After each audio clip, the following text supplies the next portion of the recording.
Olá! Vai começar mais um episódio do podcast Papo de Veterinária. Eu sou Thaís Rocha e uma vez por semana eu converso com profissionais da medicina veterinária sobre trajetória e escolhas que moldaram sua carreira. Esse papo foi transmitido ao vivo pelo canal youtube.com/papo de veterinária em 29 de maio de 2024.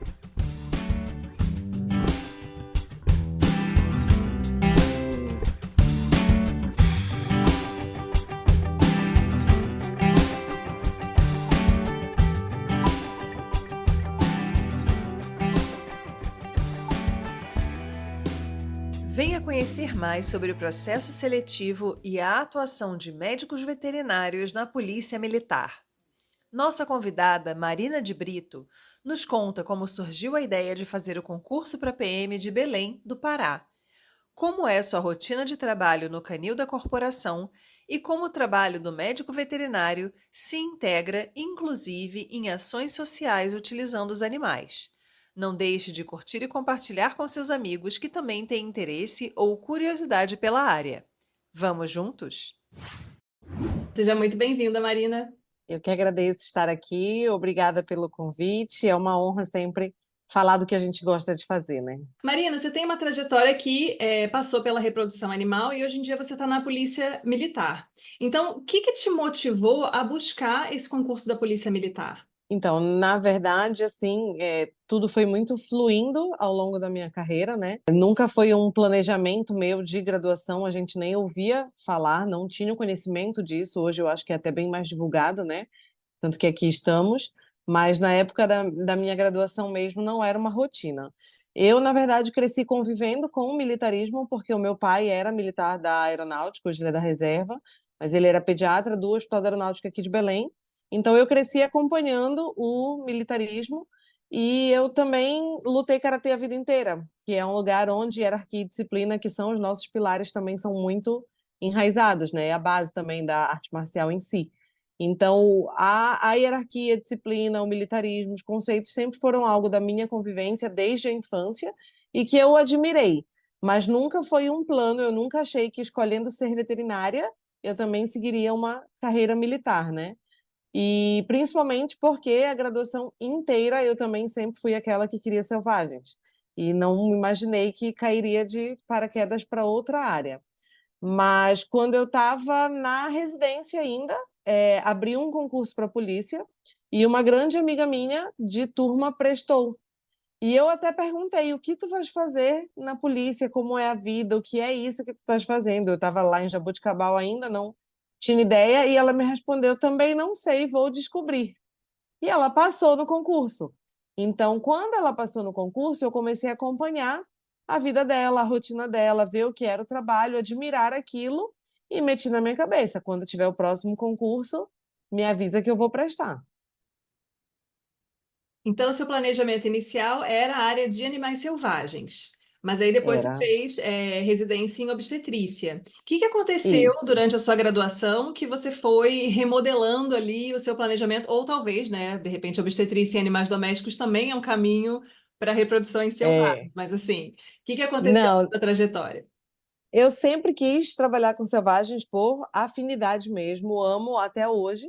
Então, assim, se me perguntarem, ah, o que mais marcou sua carreira, o que você mais gosta de fazer, vai estar relacionado a eles, sabe? A gente tem aqui um parque zoobotânico em Belém, onde a gente teve uma onça com piometra e eu fui chamada para operar. A realização de estar ali em contato com os selvagens ainda é o que me toca o coração. Mas aqui em Belém, na graduação particularmente, a gente só teve contato com reprodução de grandes. Então, eu ainda não tinha tido a vivência, a experiência, o contato com a reprodução de pequenos. E, na época, surgiu a oportunidade de fazer o meu estágio da graduação na Unesp, no setor de obstetrícia e reprodução, que não tem uma espécie definida, né? É obstetrícia e reprodução. Então, a gente atendia pequenos, grandes, selvagens e o que mais aparecesse. E eu fiz o estágio lá e me encantei por um outro mundo de obstetrícia e reprodução que nunca tinha me sido apresentado aqui. Nisso, abriu a prova da residência, eu entrei, fiquei para residência e emendei no mestrado. Então, por isso que eu digo que, na verdade, foi tudo muito fluindo, porque nunca foi um planejamento inicial de carreira, mas da feita que eu fui apresentada para aquilo, e, assim, para nossa realidade hoje aqui, Belém, inclusive, eu sempre tive o plano de voltar para cá, me estabelecer perto da família, conseguir criar um mercado para obstetrícia e reprodução de pequenos era bem mais acessível do que querendo trabalhar com selvagens, quando eu provavelmente teria que sair daqui. E aí, pensando em termos de planejamento de carreira, você acabou olhando para a possibilidade de atuar na Polícia Militar, aí você teve esse contato com a sua amiga que passou na prova, e aí você optou por fazer, né, ficar de olho ali quando abrisse o próximo Sim. edital. Então, o que que você descobriu, né, tanto da sua vivência quanto acompanhando a sua amiga, que o médico veterinário pode fazer na Polícia Militar? Então, ela prestou concurso em 2014. E de 2014, o meu concurso, meu edital foi 2016. Então, foram 2 anos que eu passei vendo o que ela fazia, acompanhando pela proximidade da amizade mesmo. E como eu também trabalhava já com reprodução de pequenos, quando tinha procedimentos nos animais da polícia, eu era chamada por ela para fazer, como civil mesmo, como parceria. E aí eu ia lá e realizava. Então, precisa realizar ultrassom numa cadela do canil, eu ia lá e realizava. Curso, que tem os cursos de sinotecnia, que são voltados para os policiais militares. Tem disciplinas que são voltadas para acompanhamento reprodutivo e neonatologia. Eu era convidada para ministrar, então eu acabei tendo esse contato com como era a vida dela, a rotina do quartel, e sem contar que é o que todo mundo busca para sua vida, a estabilidade em si, né? E a polícia, ela não tem uma previsão de período para abrir concursos. Então, são realmente oportunidades que surgem, porque o dela abriu em 2014, o meu em 2016, mas o meu foi o último. Então, de 2016 até hoje, na Polícia Militar do Pará, não teve um outro concurso voltado para o quadro da saúde. E, a princípio, a gente não tem previsão também de um novo concurso prefetivo. Então, é realmente aquilo das oportunidades únicas que aparecem na nossa frente, né? E aí, pensando nas áreas de atuação, tem os cães da polícia, né? E tem Sim, cavalos também, né? Da polícia tem. militar geralmente tem. Tem alguma outra área que o médico veterinário também se insira? Porque a gente já teve conversas com o pessoal da aeronáutica, né? Do exército, e aí tem a parte de alimentos, né? De rancho, tem outras atuações do médico veterinário que muitas vezes a gente não faz muita ideia. Sim, Na polícia na militar também? nossa realidade aqui da Polícia Militar do Pará, hoje nós temos o canil e a cavalaria.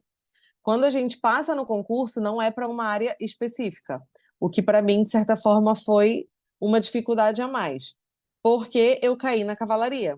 E assim, não é a minha zona de conforto, né? Então, eu costumo dizer que eu sou uma excelente enfermeira de equinos. Se me derem a ordem do que eu tenho que fazer, do que eu preciso administrar, eu vou executar. Mas entender a fisiologia e o porquê eu estou fazendo aquilo é um capítulo à parte.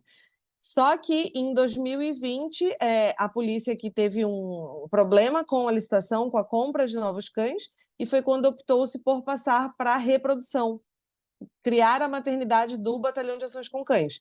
Quando criou-se a maternidade, eu fui transferida da cavalaria para o canil por ter residência e mestrado nessa área. Então, eu saí da cavalaria para o canil e, em tese, todos os veterinários concursados da polícia hoje trabalham em um dos dois. Existe também aqui em Belém o Batalhão de Policiamento Ambiental, que é quem lida com animais selvagens, com apreensão, às vezes com resgate. E aí, nesse caso, também caberia um oficial veterinário ali, mas não são animais da corporação em si. Eles não são carga da polícia, eles não trabalham pela polícia. E acaba que eles conseguem desenvolver parcerias com universidades, ou na polícia mesmo nós temos veterinários que não fazem parte, que não entraram como veterinários, mas que estão no quadro de praças, e eles acabam sendo lotados nessas áreas onde precisam atuar. É o exemplo também de interiores, onde a gente muitas vezes tem os animais ali sendo atendidos, tem um veterinário, só que ele não é o veterinário da polícia. Ele é um cabo, ele é um soldado que entrou pelo concurso de praça e consegue auxiliar dessa forma. Na parte de inspeção, de higiene, a polícia não trabalha. Então, médico veterinário, né, você está falando, a pessoa pode fazer um concurso específico para essa profissão, e aí seria atuação em cavalaria ou canil. E aí Isso, existem médicos veterinários que não fazem concurso para veterinário, faz concurso para policial militar. Mas pensando isso. nessa esfera, né, porque nas Forças Armadas, o que a gente conversou foi que primeiro você é militar, depois você é médico veterinário, e você pode ser remanejado entre diferentes áreas. Inclusive, chegar um momento da sua carreira que você não está mais atuando como veterinário, você está trabalhando num cargo burocrático, você está fazendo alguma outra função que a corporação precisa e você é remanejado de acordo com a necessidade. Então, isso pode acontecer na Polícia Militar também. Você fez um concurso para médico veterinário da polícia e, eventualmente, você está numa outra função que não envolve a veterinária? É muito raro, assim, a gente não pode bater o martelo de que não pode acontecer, porque tudo pode. Mas dizer que na veterinária em si a gente vai ser designado para outra função é difícil. O que acontece é que na nossa realidade a gente não consegue ser só veterinário. Então a gente tem toda uma parte administrativa e burocrática já atrelada ao que a gente faz na nossa rotina. Exemplos disso, a compra da ração dos cães. Quem determina que ração os animais vão comer somos nós veterinários. Só que a gente não pode escolher uma ração e fazer uma compra direta. É preciso que seja aberto um processo de licitação. E para esse processo existir, tem que se criar um termo de referência. Então a gente vai sentar e escrever o termo de referência, colocando todas as exigências que a gente tem em relação àquilo, para enviar para a diretoria de licitação, passar por um processo, ser aprovado. No dia que abrir o pregão, a gente tem que estar. Por exemplo, hoje os animais do Batalhão de Ações com Cães comem Royal Canin. No dia do pregão, ela era o quinto lugar.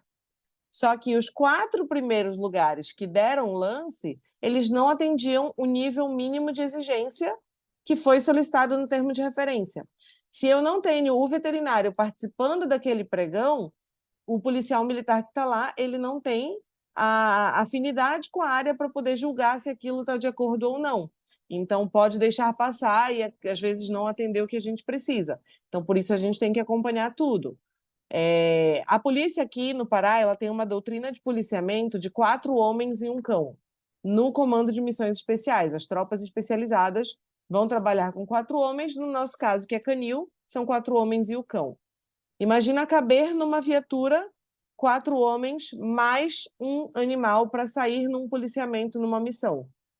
Fica extremamente desconfortável, porque o policial ele não é só o policial. Ele é um policial, mais um colete, mais um escudo, mais um fuzil. Então, o que ele tem atrelado a ele de equipamento, de armamento, é um volume. Mais um cão dentro da viatura, o cão ficava extremamente desconfortável. E com isso, também é arriscado. Numa intercorrência, numa troca de tiro, onde eu vou abrigar aquele cão, o policial vai estar em segurança, por qual lado da viatura ele vai sair. E aí, cabe a gente sentar, escrever um termo de referência para aquisição de uma viatura adaptada, onde eu tenho um habitáculo refrigerado, com espaço para que o cão consiga entrar, deitar, que se eu tiver uma ocorrência que o cão precise ficar na viatura, ele ainda está refrigerado e ele está em segurança e os policiais desceram sozinhos. Se eu precisar que o cão desembarque, ele tem acesso fácil pelos 2 lados, pelas 2 portas. Então, tudo isso tem que ser escrito e desenvolvido pelo veterinário da corporação, que, de certa forma, não deixa de ser uma atribuição veterinária, mas é uma parte extremamente mais administrativa, né? E precisa de um olhar também, de um entendimento, de uma logística e uma dinâmica que ninguém Sim, tem na faculdade, né? Você não tem uma aula na como acontece uma ação militar com cães, né? Isso aí a gente sim. nem vê passar perto. Então acaba que você precisa de uma vivência. Mas você chega a ter algum treinamento militar? O que a gente adota, assim, a Polícia Militar, aqui de rotina, ela tem 3 tipos de concurso. O CFP, que é formação de praças, o CADO, que é curso de adaptação de oficiais, e o CFO, que é curso de formação de oficiais. Então, o CFO e o CFP, eles vão preparar o policial militar que vai atuar na rua. O CADO, que ele vai adaptar oficiais, ele vai pegar justamente o quadro da saúde, é o concurso onde entram os médicos, os veterinários, fisioterapeutas, fonoaudiólogo, terapeuta ocupacional. Então, os quadros da saúde que abriram vaga, eles entram através do curso de adaptação de oficiais. E o que se existe é que eu já sei ser veterinária. Então, a polícia não precisa me ensinar a ser veterinária, mas ela precisa me ensinar a ser policial, porque eu preciso justamente ter essa noção do funcionamento, da legislação, da rotina básica de qualquer quartel. Então, a gente faz um período ali, o meu durou 11 meses, isso é variável curso a curso, onde a gente fica imerso aprendendo a ser policial militar. Então, eu tive instruções de direito civil, direito constitucional, direito penal, direito processual penal, direito administrativo, direito militar, uma série de disciplinas que a gente teve em 11 meses e o curso de formação de oficiais, por exemplo, tem ao longo de 3 anos. Então, o nosso ele é mais condensado, porque não vai ser a nossa atuação direta, mas a gente precisa ter o conhecimento sobre aquilo. Além das instruções de armamento, de tiro, de munição, porque todos os policiais militares precisam estar com o armamento cautelado para uma missão e a gente precisa estar a postos e ter aprendido a utilizar aquilo, né? Olha, chegou minha companhia também. Ah, sim, eu tô com um aqui no colo. Daqui a pouco a gente vai bater o papo, a gente pode ficar à vontade aqui, É... olhando para lá. E aí, Marina, como é que é o concurso em si? Ele costuma ser da mesma maneira, todos os concursos que abrem, você falou que, né, o seu foi o último que abriu para a Polícia do Pará. E outra pergunta também, você tem informação sobre outras polícias militares de outros locais, se é o mesmo modelo de concurso? Que tipo de documentação você precisa apresentar? Se tem prova teórica ou não? Quais são as áreas que caem? Se você precisa estudar áreas, né? Geralmente sim, que não são correlacionadas à medicina veterinária. Como é que é esse processo? Eu não sei te falar do processo de concurso de outras polícias, tá? Aqui, na Polícia do Pará, no meu concurso, foram 40 questões, das quais 20 são de medicina veterinária. As outras 20 são distribuídas entre português, informática e legislação da polícia. Então, a parte mais fora do que a gente está habituado a ver mesmo, para quem está entrando ali e nunca viveu aquela realidade, é a legislação da polícia. São 5 questões de legislação, 5 de informática, 10 de português e 20 de veterinária. Para o CADO inteiro, as 10 de português, 5 de legislação, 5 de informática são iguais. No meu caso, eu respondi 20 de veterinária, os médicos 20 de medicina, os farmacêuticos 20 de farmácia e assim sucessivamente. Quem faz o CFO, que é o curso de formação mesmo dos oficiais, já vai ter na prova do concurso todos os direitos. Então, todas as disciplinas de direito já se aplicam a eles. Atualmente, para o CFO, é exigido o curso de graduação em Direito. Então, isso também já entrou como um pré-requisito que na época do meu concurso não tinha. No meu concurso, a gente fazia a prova teórica de 40 questões e tinha ali uma nota de corte. Os primeiros classificados passavam para a próxima fase. E a partir dali são muitas fases, muitos detalhes que a gente tem que ir cumprindo com exame psicotécnico, com avaliação médica, faz uma bateria de exames, faz o exame toxicológico, tem o exame oftálmico, e quando a gente passa por toda a parte médica, psicológica, a gente ainda tem o teste de aptidão física, que é o TAF, onde tem índices mínimos que também são linha de corte para quem está tentando prestar. No meu caso, sem dúvida nenhuma, a maior dificuldade para a gente é a barra, que não é execução de barra, é sustentação na barra. Parece uma coisa extremamente simples. Quando eu li no edital, falei, fui atleta a vida inteira, tá tranquilo. Aí eu fui tentar desenvolver um TAF como treinamento e percebi que eu precisava de treino. A sorte é que o desenrolar do concurso, ele demora um pouquinho, então eu tive ali 3 meses para conseguir treinar e me preparar para desenvolver o TAF. E aí aqueles que são aprovados no TAF, eles passam para a próxima etapa, que é uma investigação de antecedentes. É um formulário de, no meu caso, foram 48 páginas, onde a gente precisa preencher todo o histórico da nossa vida, todas as residências por onde eu já morei, as escolas onde eu estudei, se eu já tive contato com drogas, se eu conheço alguém que era usuário, se onde que eu via a pessoa usar, se eu tenho tatuagem, o que motivou minha tatuagem, qual é a mensagem em relação àquilo, históricos de doenças familiares.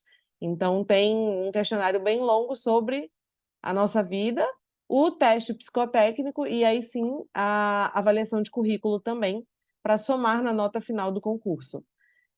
No meu caso, eram 2 vagas e eu estava em terceiro lugar. E o menino que estava em segundo lugar, ele era recém-formado. E eu tinha o mestrado, e o mestrado contava 2 pontos. E ele estava 1 ponto na minha frente. Então, se eu não tivesse o mestrado, eu não teria conseguido entrar no concurso, que a vaga seria dele. Como eu tinha o mestrado, eu acabei somando esse ponto e fiquei em segundo lugar e consegui entrar no concurso. É bem interessante porque é uma pergunta que eu ia te fazer também, nessa questão das titulações, das qualificações, se seria interessante ou não, porque às vezes a gente percebe muito que as pessoas fazem meio que uma mudança de trajetória, às vezes, né? Tá lá, eu quero, sei lá, vida acadêmica, ou vou fazer um mestrado para ganhar um pouco mais de conhecimento numa área específica para atuar no mercado, né, privado e tudo, e aí de repente você fala, aqui um concurso, né? Por que não? E muitas vezes tem essa questão da prova de títulos, né?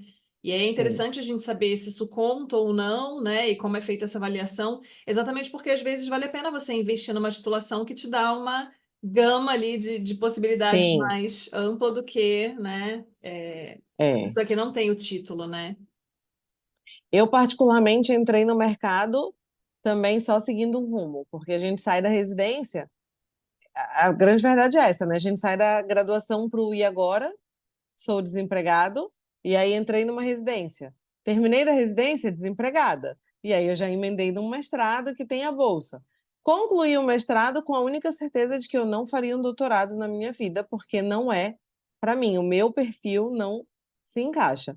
Eu sou casada com um professor de universidade de veterinária que tem doutorado e tem orientado, e não dá para mim, o mestrado já foi a minha cota, e assim, agradeço todos os dias por ter feito, por ter emendado, porque graças a ele eu estou onde estou, só entrei na polícia por isso. Mas conta no currículo, residência conta também, só que no meu caso, eu fiz o programa de aprimoramento profissional, ainda não existia a residência do MEC. E o currículo da polícia não conta o programa de aprimoramento como residência, então eu não pontuei pela residência, mas pontuei pelo mestrado. Para o concurso da polícia, não tem tanto avaliação de artigos, de publicações, é mais realmente diplomas, digamos assim, que a gente construiu ao longo da carreira, né? E agora, dentro da polícia, sim, faz muita diferença no nosso contra-cheque. A gente tem uma gratificação a mais por ter o mestrado. E não tem a gratificação a mais por ter o doutorado além. Não vai somando, entendeu? Então, é uma única gratificação que com o doutorado basta. Talvez, se tivesse uma gratificação extra para o doutorado, eu me coçasse e pensasse, trabalhasse a mente. Mas como não existe, hoje eu não tenho nenhuma motivação para seguir nessa área. Agora, para concursos de professor, aí o nível de exigência da avaliação de títulos é completamente diferente do da polícia. E aí, pensando nessa esfera, né? O concurso para a Polícia Militar sempre é um concurso para efetivo, ou tem algum cargo temporário também? Então, a partir do o meu concurso foi efetivo, né? Eu vou aposentar pela Polícia Militar. Mas como o meu foi o último, a perspectiva deles a partir de agora é não abrir mais efetivos. Então, que eles abram como temporários, que são os planos de 8 anos, né? Completou 8 anos dentro da polícia, aí esgotaria o tempo.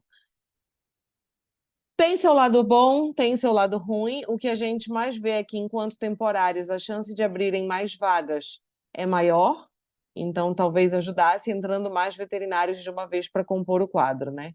Atualmente, nós temos aqui, na capital, 4 veterinários. Eu fico sozinha no canil e existem 3 veterinários que trabalham na cavalaria, 2 majores e uma tenente também. E o que acontece principalmente é quando a gente tem situações de operações, feriado. Então, feriado, todo mundo debanda para as praias.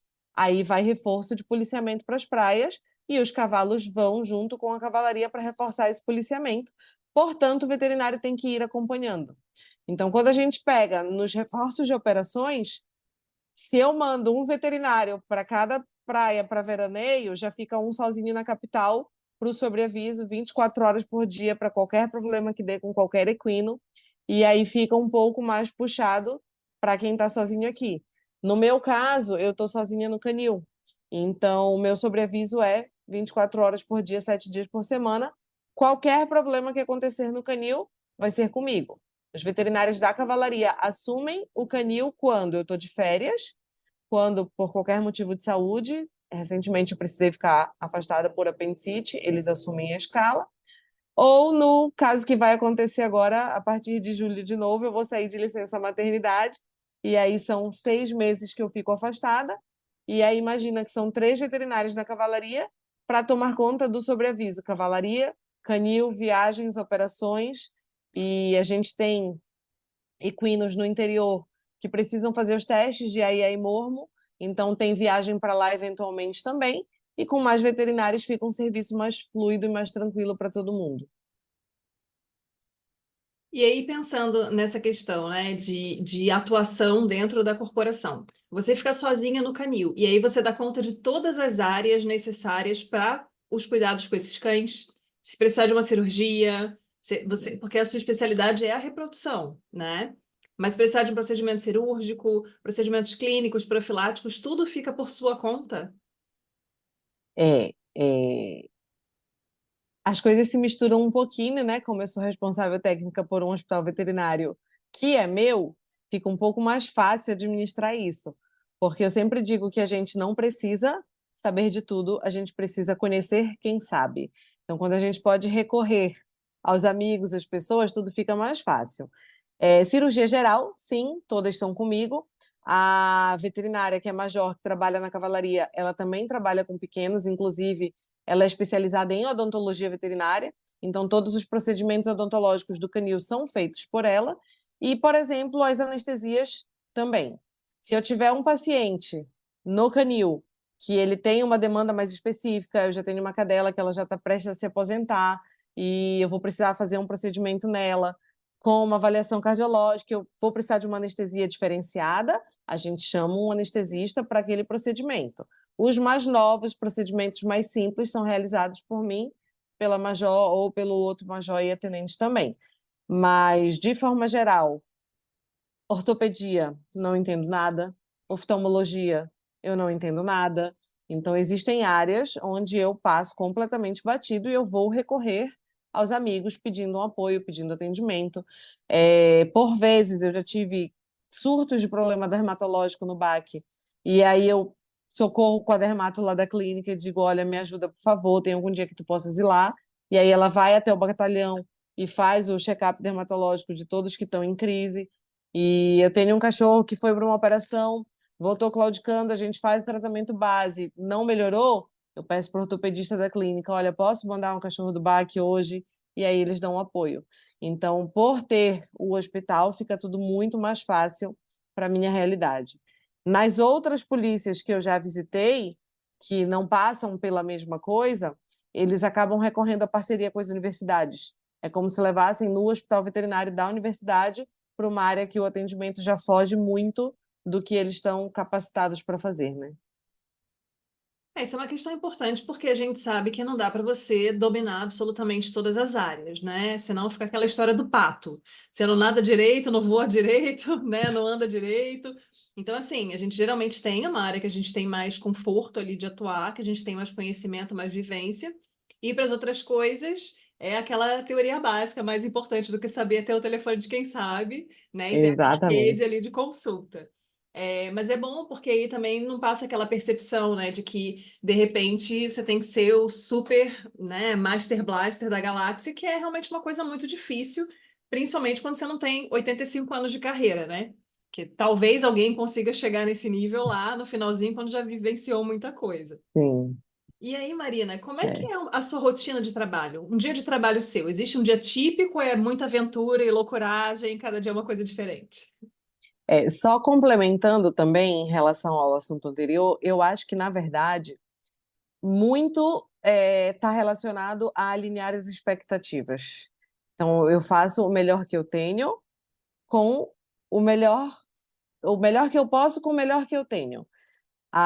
O que eu tenho à disposição naquele momento para tratar os animais é isso, eu não posso ficar sofrendo, eu não posso ficar esperando mais fazer um tratamento mirabolante. É diferente do atendimento de uma clínica particular, onde um tutor está levando o paciente ali com todos os recursos, com todos os exames disponíveis, então, assim, atualmente, por exemplo, na polícia, a gente ainda não tem exames para os cães. Quando a gente precisa fazer um hemograma, um bioquímico, tem que recorrer à parceria, tem que recorrer a um suprimento de fundos, a ver como é que vai arcar com o valor daquele exame.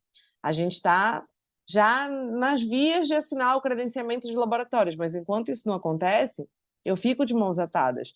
Então, eu tenho um animal que, numa clínica particular, numa outra rotina, eu faria um hemograma muito mais cedo. Na polícia, às vezes, eu preciso observar um pouquinho mais, entender o que está acontecendo, filtrar qual é o exame realmente necessário para conduzir o meu atendimento.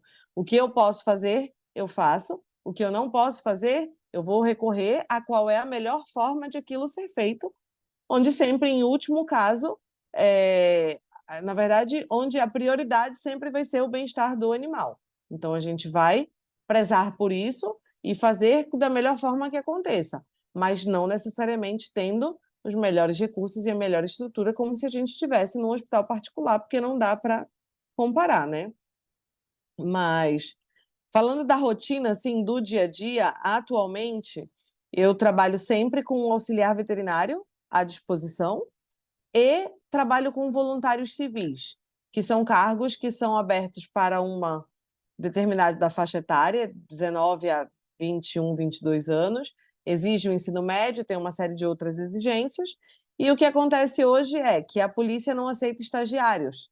Então, a maioria dos alunos de veterinária que tem interesse de conviver com aquela rotina, eles acabam entrando pelo programa de voluntariado. E hoje eu tenho na veterinária 5 voluntários civis trabalhando. Então, junto eles com os auxiliares de veterinária, e eles que são os responsáveis por tocar todos os procedimentos que estão acontecendo no dia a dia. Realização de curativo, administração de medicamento, inspeção dos animais é realizada por eles, não é por mim propriamente dito. Eles realizaram a inspeção hoje de manhã de uma pastor malinois com um autohematoma. Aí eles trazem para mim, me reportam, eu vou fazer o procedimento necessário, a conduta, preparo receita e eles que vão cumprir com esse manejo. Então, como a gente trabalha muito no preventivo também, é bem difícil ter os sustos. As emergências não fazem tanto parte da minha rotina. Mas todos os procedimentos mais específicos. Ontem eu realizei a castração de 3 machos. Então, esses são o auxiliar veterinário e o voluntário civil, me acompanham durante todo o procedimento, mas é realizado por mim e pela Major. Finalizamos os procedimentos. Todos os curativos e administração de medicamentos já não são realizados por mim, a não ser que exista alguma intercorrência onde eu vou ser acionada. Então, de modo geral, a minha rotina é chegar, receber o serviço do auxiliar veterinário, que vai me reportar tudo o que aconteceu, qual cão está vomitando, como está aquela rotina, se os curativos já foram todos executados, se tiver alguma dificuldade, e determinar qualquer mudança de conduta. A partir dali, eu vou para a minha sala e assumo a parte administrativa. Fico escrevendo os termos de referência necessários, avalio em que pé está o credenciamento do laboratório, abro a tramitação de processos. Nós estamos hoje com uma ninhada nova, onde precisa ser feita a previsão de vacina para essa ninhada. Eu tenho que documentar isso, quantos filhotes são, quantas vacinas vão ser, pedir o orçamento da vacina para já dar entrada com tudo certo, e aí eu entro mais na parte burocrática mesmo. E aí, pensando que geralmente na faculdade, quando a gente pensa em pets, né? A gente foca muito em cães de companhia e muito pouco em cães de trabalho. Então, o que que você percebe de diferença, né? Você tendo essa questão da clínica particular, né? E da polícia. O que que você percebe de diferença no manejo desses animais quando são animais de trabalho? Porque, inclusive, tendo uma criação lá, não são todos os filhotes, provavelmente, que são incorporados, né, ao trabalho. Sim. Eles provavelmente precisam ter um perfil, um treinamento, né? Provavelmente alguns deles não se adequam àquele tipo de atividade, etc. Então, como é que é feita essa questão do manejo? A gente precisa, na verdade, entender o conceito. São cães de trabalho. Então, eles vão ficar dentro de um box, eles vão ficar dentro de um canil, a vivência deles é diferenciada e ter a perspectiva de que o treinamento deles não é uma tortura, não é desgastante, não é cansativo, que o trabalho para eles, pelo contrário, ele é uma recompensa. Então, quando eu pego um cão de faro de narcóticos e coloco para trabalhar e ele encontra a droga, ele está no suprassumo da realização dele. Ele está sendo positivado por aquilo de uma forma que para ele já valeu a pena. Ao longo do treinamento, para que ele chegue lá, ele recebe os reforços positivos diversas vezes. Então, a gente só tem que entender que a convivência não é a mesma, a afinidade não é a mesma do pet que está ali dormindo na cama, subindo no sofá, convivendo com a gente, mas que não por isso o bem-estar e a satisfação daqueles animais não é o mesmo. Eu tenho um cão que ele é guarda compartilhada com um canil, porque eu peguei ele para fazer visitas a hospitais, escolas, abrigos, para trabalhar mais com crianças, idosos e eu moro num apartamento, saio da minha casa de manhã cedo para ir para o quartel, do quartel eu emendo para a clínica e eu volto para casa no fim do dia. Então, ele fica sozinho em casa o dia inteiro. Eventualmente, eu levo ele para o quartel comigo. Tem dias que ele não quer voltar, porque no quartel ele tem um espaço gigantesco para correr, ele tem outros cães com quem ele brinca, ele tem os outros policiais que ficam convivendo, mimando e dando carinho o dia inteiro. Então, o conceito de vai estar no quartel, vai ficar maltratado, vai ficar sozinho, isolado, carente, ele não se aplica. Mas é uma visão que a gente tem mais depois que entra mesmo.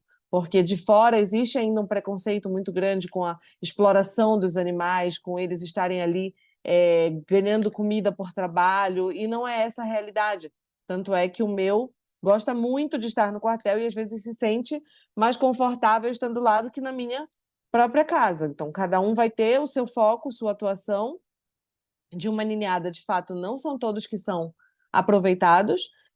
O treinamento deles, na verdade, os estímulos começam ali já com 3 dias de vida e a gente já consegue ir percebendo quem chega primeiro na mãe, quem mama mais, quem é o mais dominante, quem busca a ração primeiro, conforme a evolução das etapas. Eles começam a ser expostos à música, a barulho de explosão, a barulho de tiro, a barulho de festa, porque se eu precisar entrar com um cão passando numa festa, ele não pode se assustar. E aí a gente vê quem demonstra mais medo, quem é o mais destemido, e tudo isso vai sendo acompanhado na evolução deles, até que, a partir de uma certa idade, essa avaliação é feita pelo grupo de sinotécnicos, pelo grupo de adestramento do quartel, eles identificam o cão que vai ter perfil para ser treinado para faro, para busca de odor específico, para guarda e proteção, ou o cão que simplesmente não vai ter perfil para ser um cão policial militar. E aí, esse que não tem perfil, ele é destinado para doação.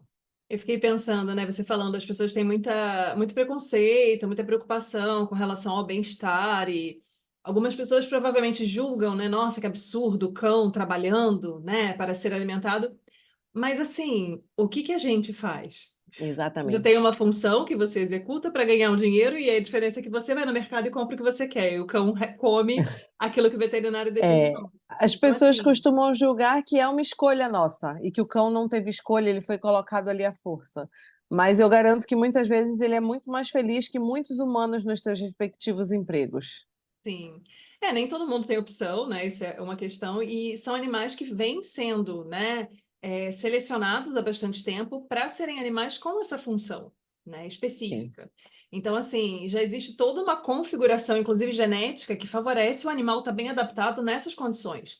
Então, acho que acaba sendo uma bandeira que se levanta muito hoje em dia com relação a muitas áreas diferentes da veterinária, né, da exploração dos animais, mas na realidade é uma grande simbiose, né? A gente se sim, ajuda. Existe muito trabalho colaborativo, né? E existe também uma vantagem para o animal estar nessa condição, porque ele não precisa lutar por alimento, por abrigo, né, por cuidados. Então, assim, é lógico que a gente não pode generalizar e dizer que né, todas as situações são favoráveis e maravilhosas em todos os lugares, mas a gente também não pode também ficar militando nessa coisa de tudo é terrível, é uma exploração e o animal está sempre desfavorecido nessa relação, né?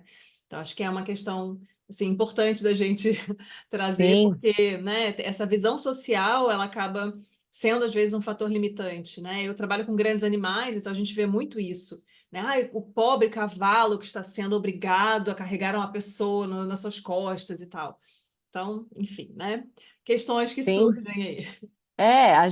Se a gente for trabalhar isso a fundo, né, estão militando pelos animais que estão ali com abrigo, com carinho, comendo uma ração super premium, então com tudo que tem direito para ter sua qualidade de vida e bem-estar, enquanto a gente encontra quantos animais errantes que não têm condições dignas de viver, né? E nenhum animal fica ali sem ter condições ou sem aquilo ser o melhor para ele. Tanto é que os cães que não se adaptam ao serviço, assim que isso é identificado, são doados. Os cães que completam a idade, assim que completaram a idade, eles são doados. E existe todo um critério. Então, todo animal que vai ser doado, ele é doado preferencialmente para o seu condutor. Aquela pessoa que trabalhou com ele a vida inteira dele ali dentro vai ter a preferência na adoção. Se o seu condutor não tiver condições, oportunidade, onde abrigar qualquer motivo, esse animal ele pode ser doado para um policial do batalhão. Se não for para um policial do batalhão, ele vai ser para um policial militar. Se não for para um policial militar, ele vai ser para forças irmãs. E, em último caso, ele chega no civil. E é muito raro que chegue. Então, a gente tem toda uma escala de doação para garantir que aquele animal vai estar com uma pessoa que entende, que valoriza e que reconhece. E uma outra coisa que eu introduzi também na minha ida para o canil, na resolução do canil, foi a exigência de que todo animal doado fosse doado castrado. Então, para nossa rotina de trabalho deles, eles não precisam ser castrados. Inclusive, os sinotécnicos defendem que não sejam para os cães de busca, de faro e todo o resto. Bati o martelo da doação, aquele animal vai imediatamente para castração. Por quê? Muitas vezes nós temos animais jovens também sendo doados. Aquele animal que não se encaixou para o serviço policial militar e isso foi batido o martelo aos 2 anos de idade dele. Se ele é doado inteiro, às vezes uma pessoa que adotou de má fé, mesmo que ele nunca tenha servido para o serviço policial militar, vai dizer que tem um cão policial militar que vai reproduzir e ele vai vender os filhos de um cão policial militar.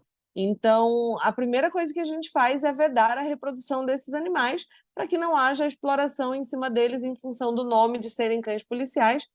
Os mais velhos já não têm que estar sendo submetidos a isso, e os mais jovens não precisam ser explorados por isso, uma vez que estão sendo doados porque sequer serviram para o nosso serviço, né?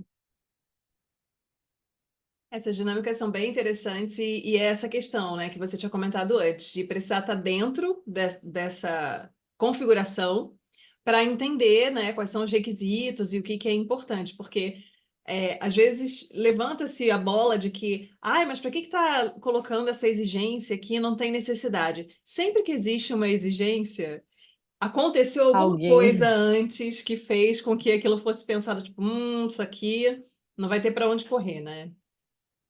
sim.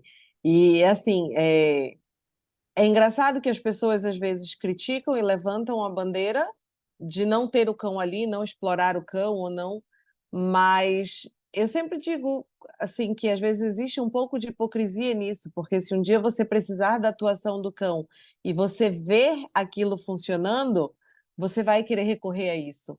E o que um cão é capaz de fazer, não existe ser humano, não existe máquina, não existe nada que substitua. A busca deles por odores é uma coisa surreal de você acompanhar. Então, nós tivemos recentemente no interior aqui o caso de uma menina desaparecida que já tinha Polícia Federal, Polícia Civil fazendo as buscas, investigações. Para onde foi a menina, ninguém sabe, ninguém viu. E aí tinha uma única testemunha que alegava ter visto a menina passando para longe, acionaram o BAC e levaram o cão. E o cão só indicava a testemunha com o odor da criança. Então, apresentaram para o cão o odor da criança e o cão ia até a testemunha. Até que apertaram a testemunha, ele se sentiu acuado pelo próprio cão e ele confessou que ele entregou a menina para venda. Então, enquanto a pessoa se diz estar ali ajudando, que ser humano conseguiria concluir algo que ele esteve com a menina, que passou por ele, que se eu não tenho um cão ali indicando? Tivemos um caso de um idoso com Alzheimer perdido na mata, 3 dias. Bombeiros fizeram busca, rodearam tudo, apresenta o odor dele para o cão, solta o cão direciona onde ele está. Então, são coisas que otimizam tanto o serviço que, se for o seu parente perdido em algum lugar, você vai querer recorrer àquele cão para fazer esse serviço, para fazer essa busca. Então, quando você vê o cão atuando e você vê a importância do trabalho dele, a importância no combate ao tráfico de drogas, o que um cão consegue fazer detectando onde esconder aquela droga, é surreal, assim, é muito admirável o trabalho deles. E o mais incrível de tudo é a gente poder proporcionar que eles trabalhem em excelentes condições. Então, é gratificante demais fazer o que a gente faz e ainda ter que enfrentar os preconceitos, sabe, a falta de conhecimento mesmo, porque se qualquer pessoa viver um pouquinho daquela rotina, vai abrir a mente para outra visão.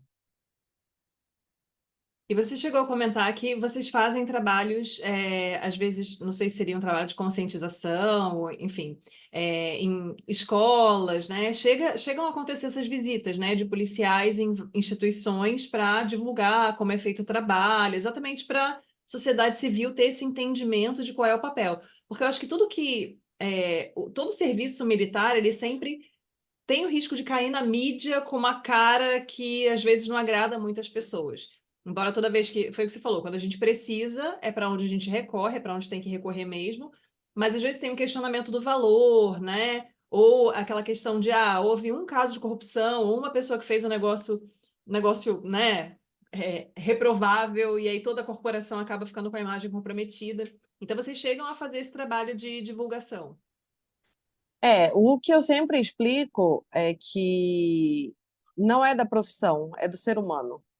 A gente tem médicos que não são condizentes com a profissão, nós temos advogados que sofrem muito preconceito e passam por muito, enfim, muitos julgamentos que não são condizentes com a profissão, às vezes mancham a imagem da profissão. Nós temos padres que mancham a imagem da profissão, assim como pastores e muitas outras religiões.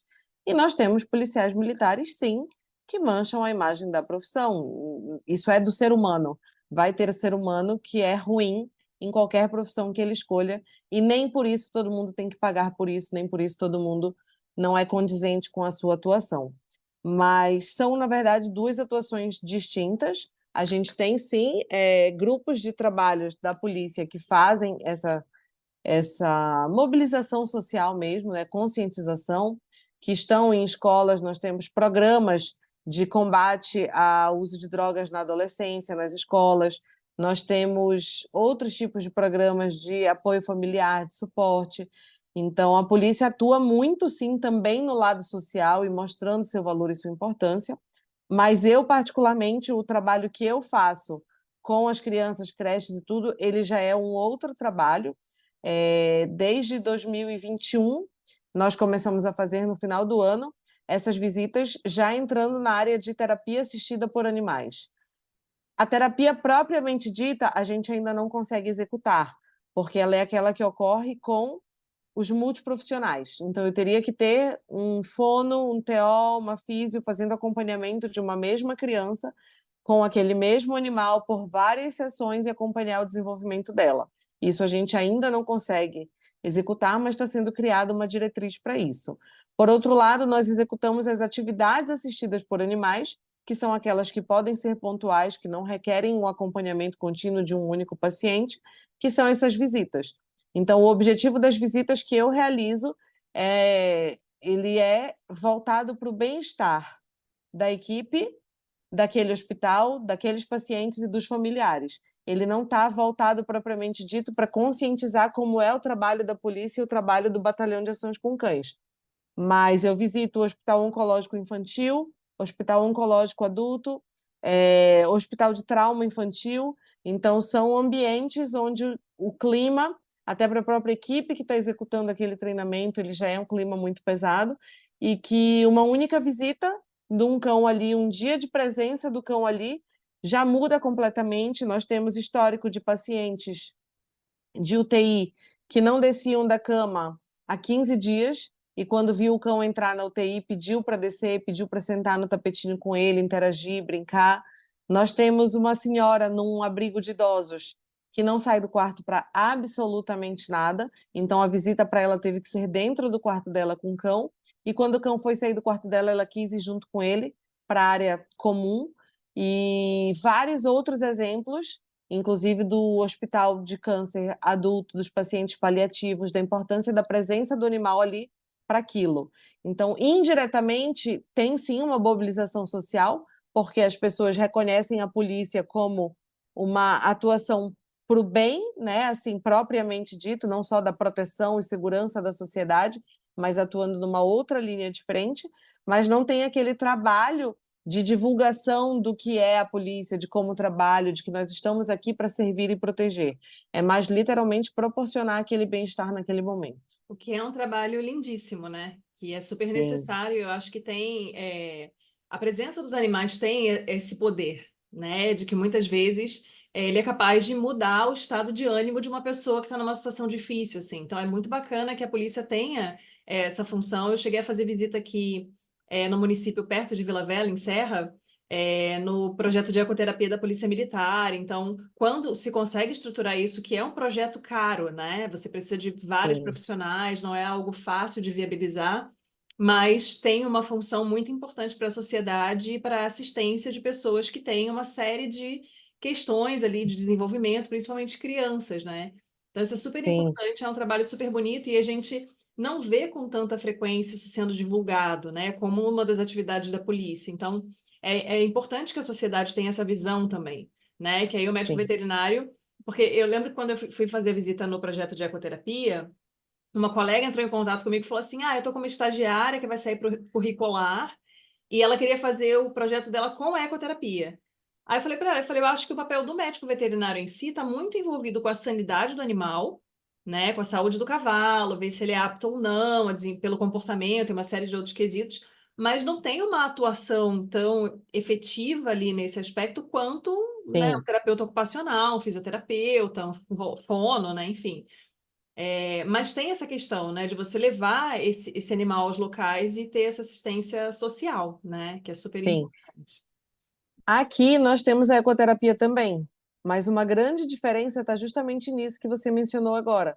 A ecoterapia, eu preciso trazer o paciente até o cavalo e ele vai estar sendo acompanhado pelos terapeutas para aquela atuação. No meu caso, mesmo eu sendo veterinária, quem realizou o treinamento do cão que faz as visitas comigo, que inclusive é o da nossa foto de divulgação hoje, que é o Alecrim, fui eu. Então, o vínculo que eu criei com aquele animal, como ele obedece aos meus comandos, como ele realiza o senta, deita, rola, finge de morto, ele cruza embaixo da perna das crianças. Então, tudo que ele faz de demonstrações foi desenvolvido junto comigo. E aí, nas visitas, ele trabalha comigo de um jeito, com os outros policiais de outra forma, justamente por esse vínculo que se cria e a vantagem de a gente poder conduzir ele até a visita. E eu sempre costumo brincar que, na verdade, o Alecrim ficou pronto para a função dele. É impressionante, inclusive, a diferença. Ele, estando numa praia comigo, ele não obedece comando nenhum, ele foge, ele corre, ele pula, ele me ignora solenemente, mas a gente pisou num hospital, ele sabe que ele está trabalhando e pode vir qualquer criança, puxa rabo, puxa orelha, deitar, machucar, ele é incapaz de reagir, de esboçar qualquer reação. Então, ele é muito preparado para essa atividade. Eu não. Cada visita é um choque novo, é uma lição nova, é uma reflexão nova sobre o que eu passo na minha vida. Será que eu já agradeci o suficiente? Será que eu reconheço o que eu tenho? Porque a gente entra em ambientes onde a gente vivencia histórias e experiências muito diferentes. Então, o que essas atividades proporcionam para a gente na veterinária também são indescritíveis. Óbvio que somos os responsáveis pela saúde dos animais, mas poder expandir um pouquinho mais isso, estar na vivência e conduzir o cão para aquilo é indescritível. É uma oportunidade muito boa, na verdade, né? Você ter essa vivência e poder ampliar os seus horizontes do que é a vida que você tem. Porque eu acho que a gente vive muito em perspectiva A. Então, às vezes, a Sim. gente tem, né? Todo mundo conhece uma pessoa que você olha e fala, gente, mas essa pessoa não tem nada para estar reclamando da vida, né? Será que ela lavou a pia de louça hoje? Então, a gente fica muito nessa questão da comparação E às vezes é importante a gente até perceber a força que existe nas pessoas que estão em condições muito difíceis, né? Sim, Isso às vezes desperta algo em nós também. A gente sempre entra numa vibe filosofal do papo de veterinário, entendeu? A gente sempre dá uma desviada, assim, da questão profissional em si, mas eu acho que é isso, né? A gente é uma esfera de muitas pessoas diferentes que está desempenhando aquela função, né? E dentro de uma série de atuações que o médico veterinário tem a possibilidade de estar, o olhar para o ser humano ele não pode ser excluído. sim, Porque a gente tem essa coisa de entrar no curso muito focado em, eu amo os animais, odeio pessoas, pessoas são horríveis, pessoas são, né? A gente bota o ser humano lá na rabeira, né? Aquele lugar que não encaixa, que não é bom sim, para ninguém, sendo nós humanos, né? Não sei que sim. espelho é esse que a gente está deixando de olhar, porque o outro é ruim e eu sou o alecrim, né? Fantástico. Dourado, maravilhoso. Mas, assim, é importante, né, a gente tendo esse amadurecimento e essas perspectivas, e são oportunidades que, às vezes, em outra atuação, você talvez não tivesse, né? Então, acaba sendo bem Sim, legal. Provavelmente, quando você fez o concurso para a polícia, você não imaginou que você estaria nessa função também, né? com certeza. Na verdade, muitas coisas foram sendo surpreendentes, né? Eu, a graduação inteira, fugi de todas as aulas de equinos. Assim que passei no concurso, caí direto na cavalaria. Então, precisei passar um tempo ali aprendendo tudo. Do nada, fui transferida para o canil. Não estava esperando que isso acontecesse. Achei que poderia continuar trabalhando de onde eu estava e tudo, mas cheguei no canil, conheci um outro mundo, uma outra realidade e fui aprendendo. Agora, isso que você mencionou também de, eu fiz veterinária, eu vou tratar os animais, e as pessoas às vezes têm a impressão de que se não for numa clínica particular, eu não vou ter que lidar com um tutor e está tudo certo. Na verdade, é lidar com o ser humano, de uma forma geral. Então, dentro do quartel, a gente lida muito com pessoas. Eu lido muito mais com pessoas do que com animais, em todas as esferas.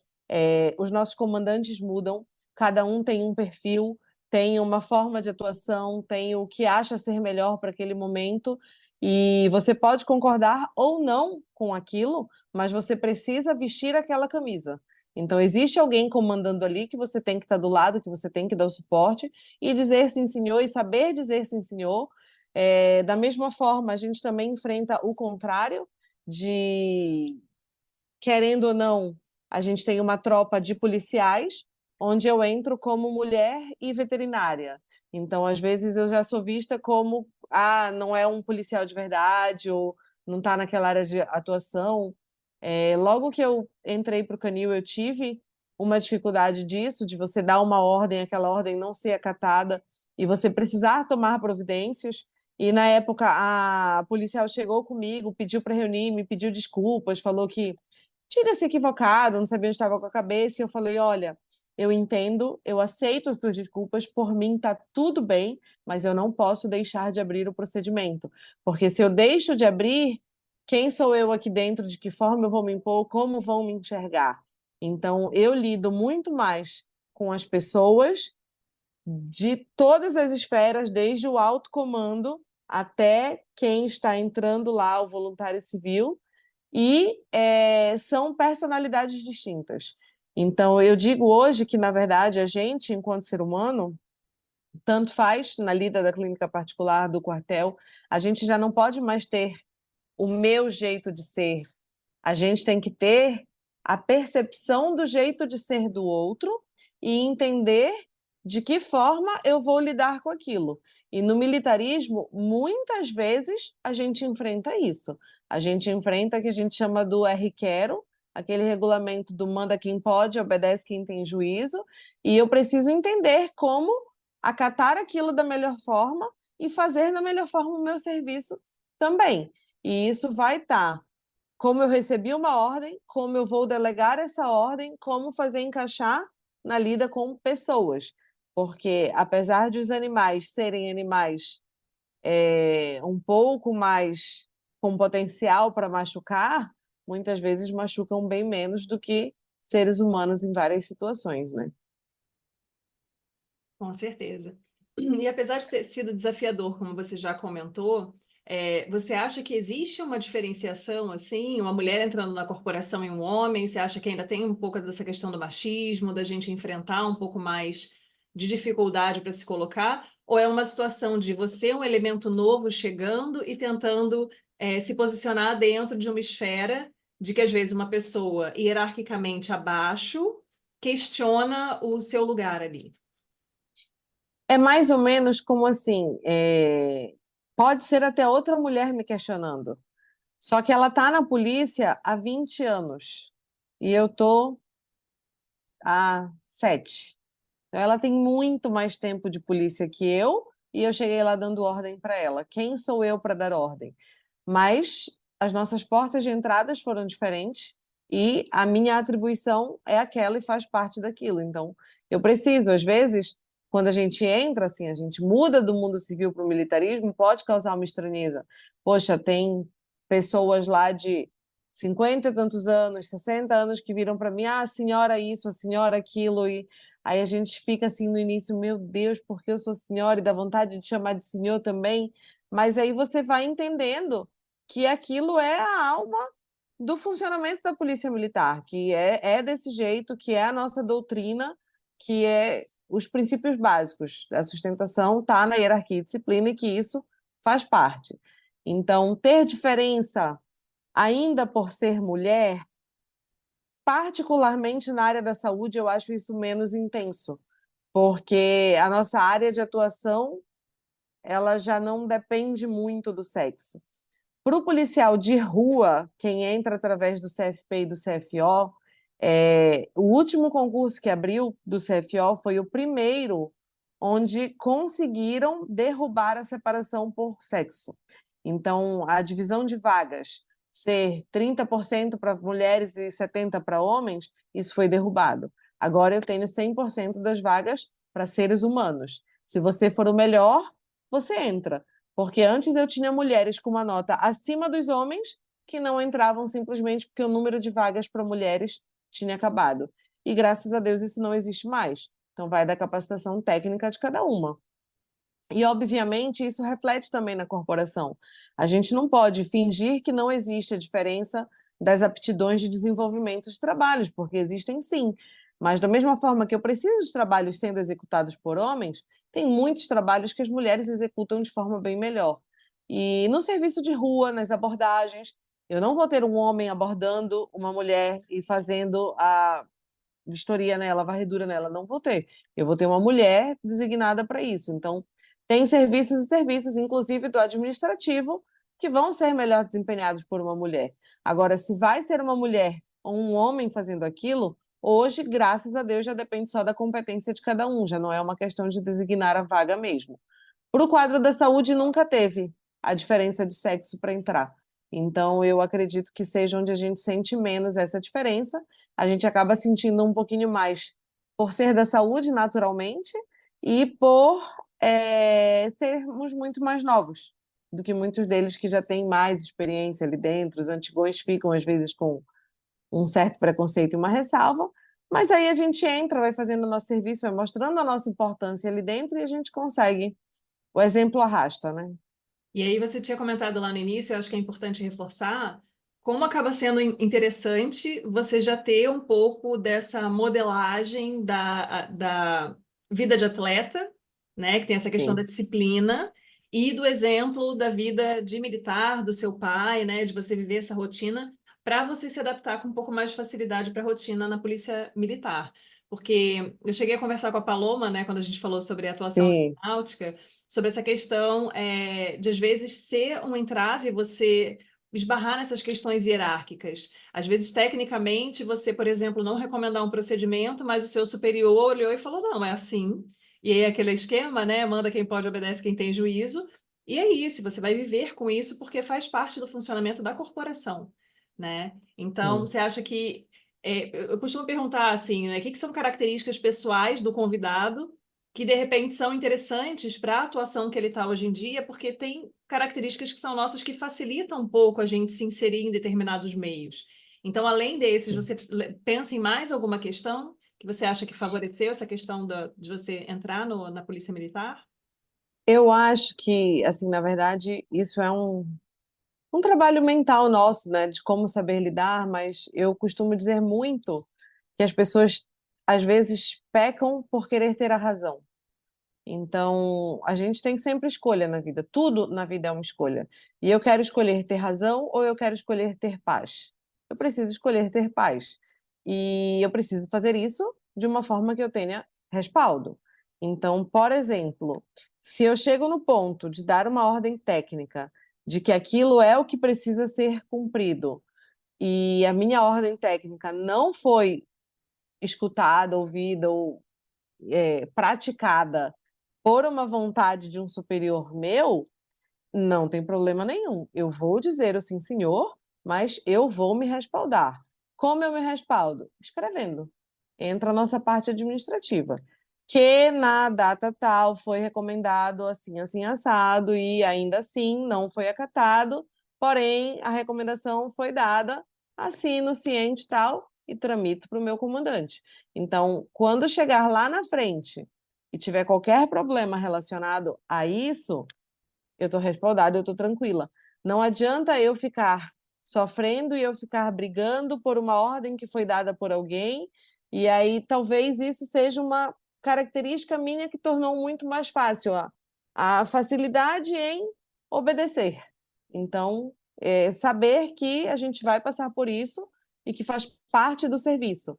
E talvez isso esteja 100% relacionado à minha criação, ao militarismo do meu pai, que sempre foi, apesar de nunca ter sido drástico, sempre foi muito presente na minha casa.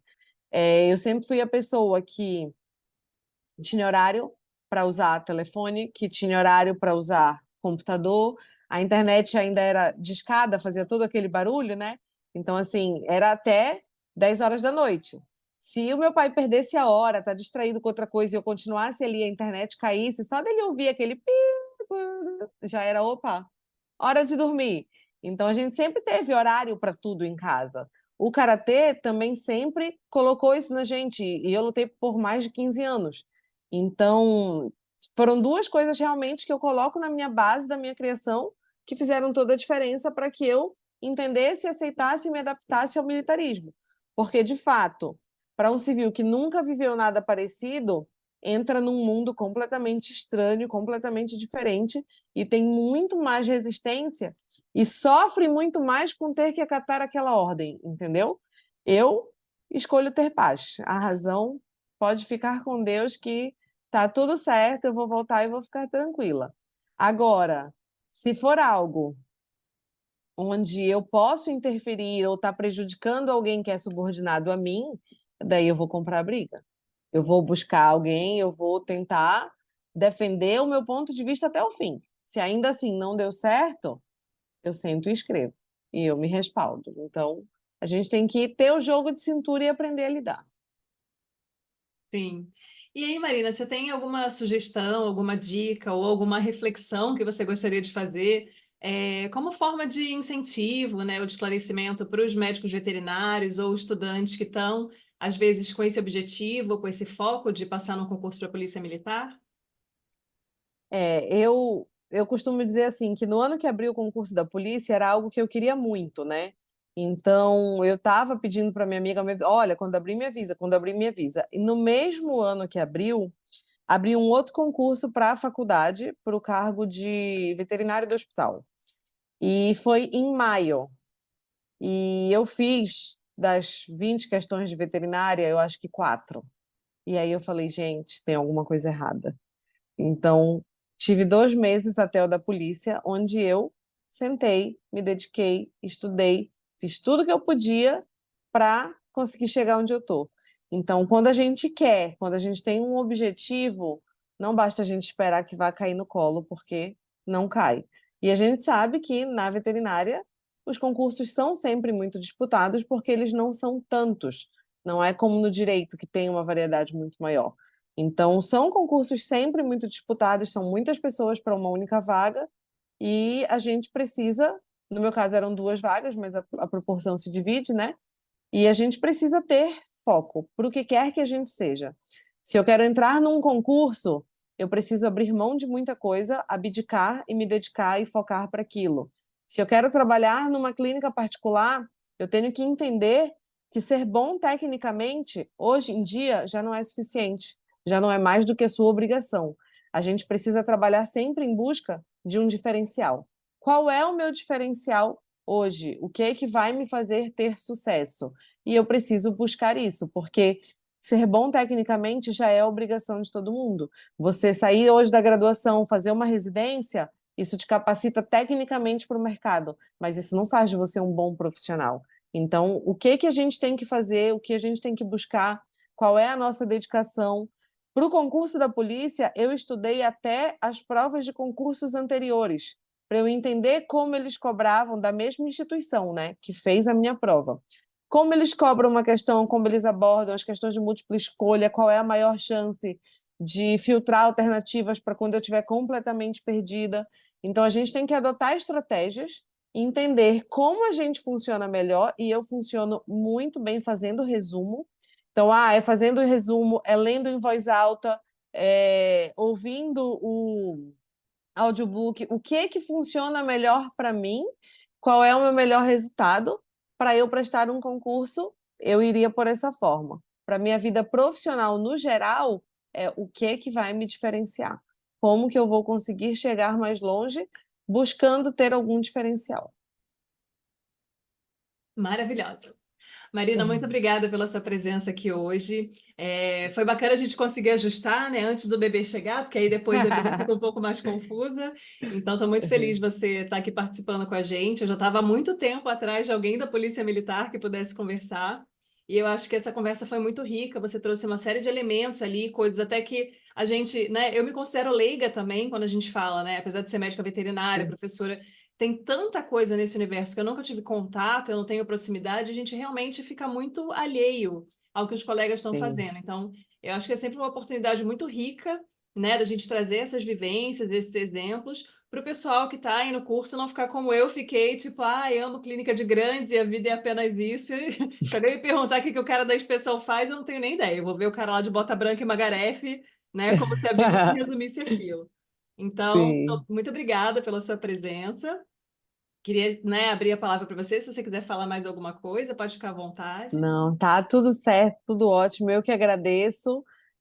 Como eu falei lá no início, falar do que a gente faz, né, é algo que eu tenho tanto orgulho, algo que é difícil estar onde eu estou e eu me orgulho muito em fazer parte da corporação.